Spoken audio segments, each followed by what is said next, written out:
On November 8, 2025, Hungary made headlines across Europe and beyond, with a bold and unexpected announcement that sent shockwaves through diplomatic circles.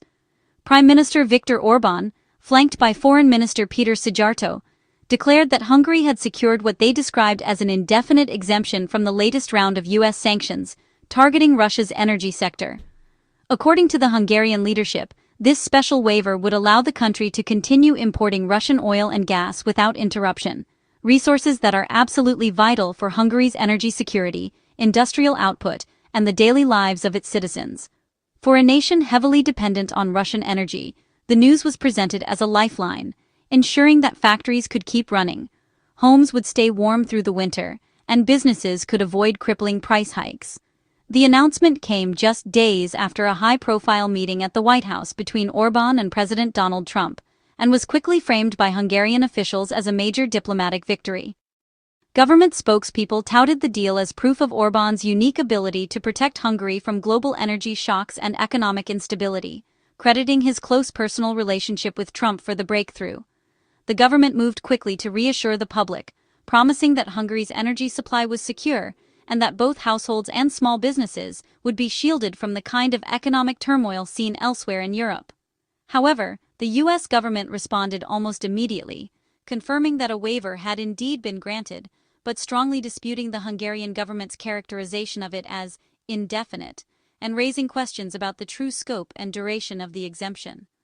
As conflicting statements emerged from Budapest and Washington, confusion and controversy quickly spread. The world's attention turned to Hungary, waiting to see whether this was a genuine diplomatic coup or simply political theater.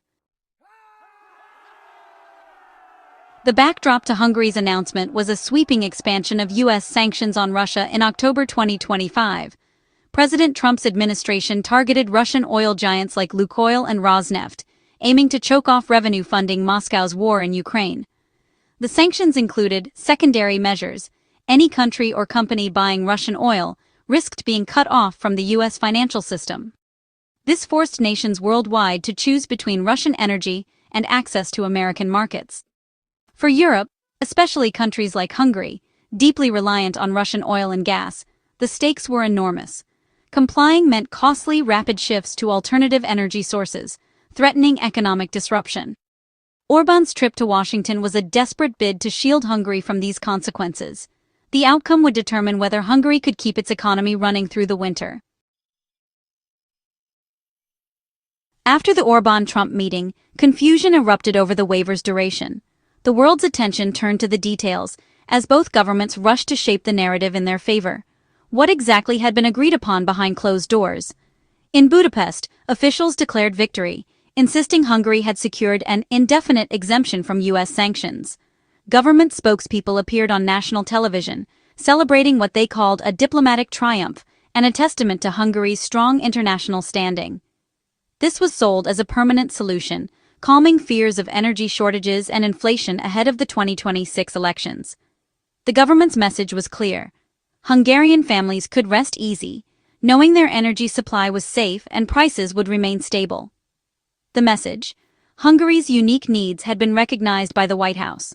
Officials emphasized the importance of the U.S.-Hungary relationship, suggesting that Washington had acknowledged Hungary's strategic position in Europe. But Washington quickly contradicted this, clarifying the waiver was only for 1 year, a temporary reprieve, not a permanent fix. U.S. officials stressed that the waiver was conditional and that Hungary would need to make significant progress toward energy diversification. The difference was stark. A 1-year waiver meant Hungary had just 12 months to diversify its energy sources or face sanctions. The countdown had begun, and the pressure was on for Hungarian policymakers and energy companies to act quickly. The conflicting narratives raised questions. Was Hungary exaggerating for political gain, or was there a genuine misunderstanding? Analysts debated whether the government was spinning the story to reassure voters, or if the diplomatic language had simply been misinterpreted. The diplomatic dance left observers uncertain about the true terms and the future of Hungary's energy security. Business leaders, foreign investors, and ordinary citizens all wondered what the next year would bring and whether Hungary could meet the challenge in time. The gap between the two sides' statements became a symbol of the high-stakes, high-spin world of international sanctions. The episode highlighted how political messaging can shape public perception, even when the facts remain uncertain. For Hungary, the clock was now ticking. The next 12 months would test the government's ability to deliver on its promises and determine whether the country could secure its energy future before time ran out. Hungary's scramble for a waiver is rooted in its overwhelming dependence on Russian energy. The country imports about 86% of its crude oil and 74% of its natural gas from Russia, numbers that reveal a critical vulnerability. This reliance isn't just about preference. Hungary's pipelines and refineries are built for Russian supplies. Shifting away would require massive investment and years of work, time Hungary doesn't have. The IMF warns that a sudden cutoff could shrink Hungary's GDP by over 4%, triggering an economic crisis. Orban has warned of surging energy costs, inflation, and unemployment if Russian supplies stop. For Hungary, energy security isn't just policy, it's economic survival. Two pipelines are Hungary's energy lifelines, Druzhba for oil and Turkstream for gas. The Druzhba pipeline, a Soviet-era relic, supplies Russian crude to Hungary's main refinery, which is specifically configured for this oil. Switching to other types would require costly upgrades and risk production shutdowns. Turkstream, operational since 2020, brings Russian gas via Turkey, bypassing Ukraine and reducing transit risks. These pipelines are not just infrastructure, they're the arteries of Hungary's economy. Orban's waiver announcement specifically reassured the market that these routes would remain open and affordable. Protecting these pipelines from sanctions was a top priority for Budapest. Without them, Hungary's energy system would face immediate crisis. The waiver came with strings attached. Hungary's path to securing U.S. support was paved with significant obligations, each carefully negotiated and closely watched by both sides. Hungary agreed to buy $600 million worth of U.S. liquefied natural gas, signaling a first step toward diversifying away from Russian gas. This was more than just a business deal. It was a clear message to the world that Hungary was willing to shift its energy strategy, even if it meant higher costs and logistical challenges. Though landlocked, Hungary can access LNG via neighboring Croatia, integrating more with Western energy markets. The new supply routes required upgrades to infrastructure and closer cooperation with regional partners, marking a significant change in Hungary's traditional energy alliances. The deal also included a $700 million purchase of U.S. defense equipment, strengthening military ties and aligning Hungary closer with NATO standards. This investment in modern weaponry and technology was designed to reassure allies and deter potential threats, while also deepening Hungary's integration with Western defense networks. For the U.S., these deals meant new markets and jobs. For Hungary, they were the price of the waiver. American companies benefited from increased exports, while Hungary gained access to advanced technology and resources, but at a significant financial and political cost. The purchases marked a strategic pivot, showing Hungary's willingness to invest in its relationship with Washington. These agreements were not just about economics, they were about trust, signaling a new era of cooperation and shared interests between the two countries. These moves are a down payment on a future less dependent on Russia. Building new infrastructure and forging new partnerships will take time, but they lay the groundwork for greater energy independence and security. But for now, they're also a reminder. The waiver is transactional, not unconditional. Every commitment is closely monitored, and any misstep could put future cooperation at risk. Hungary's commitments are meant to prove it's a reliable partner, and to buy time for a difficult transition. The government faces pressure at home and abroad to deliver on its promises while managing the costs and complexities of change. The real test will be whether these investments can deliver energy security before the clock runs out. Hungary's future and its relationship with the U.S. now depend on the success of these bold and sometimes risky commitments. Beyond oil and gas, Hungary and the U.S. agreed to deepen cooperation in civil nuclear energy.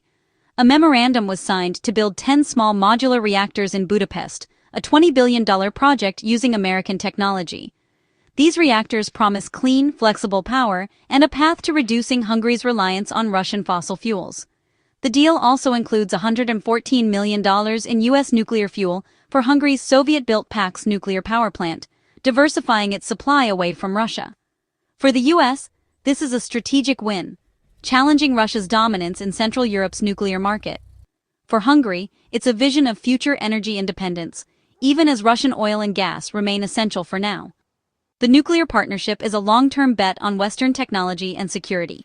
It's also a signal. Hungary is hedging its bets, preparing for a world where Russian energy is no longer guaranteed. For Orban, the waiver is as much about politics as economics. With elections looming, he needs to show voters he can keep energy prices stable and protect Hungary's interests. Internationally, his close ties to Russia and skepticism of EU sanctions have drawn criticism from Western allies. The Trump meeting and waiver highlight Orban's unique relationship with Washington, one that may not survive a change in U.S. leadership. Orban's balancing act: reassure voters at home, maintain Russian energy ties, and keep Western partners on side. The waiver, even if temporary, gives him cover to continue this strategy. But it also puts Hungary under the microscope, as EU partners question Budapest's commitment to collective action against Moscow. Whether the waiver is indefinite or just 1 year, Hungary's future hangs in the balance. If temporary, the country faces a ticking clock to diversify energy sources and avoid economic shock. The IMF warns of recession, inflation, and unemployment if Russian supplies are cut. U.S. LNG and nuclear deals are long-term solutions, but Hungary's immediate alternatives are limited. The 1-year waiver buys time, but doesn't solve the underlying vulnerability. Orban has won a brief reprieve, but the fundamental challenge remains. The conflicting messages from Budapest and Washington highlight the uncertainty ahead. The next year will test whether Hungary can truly secure its energy future, or if it's simply delaying the inevitable.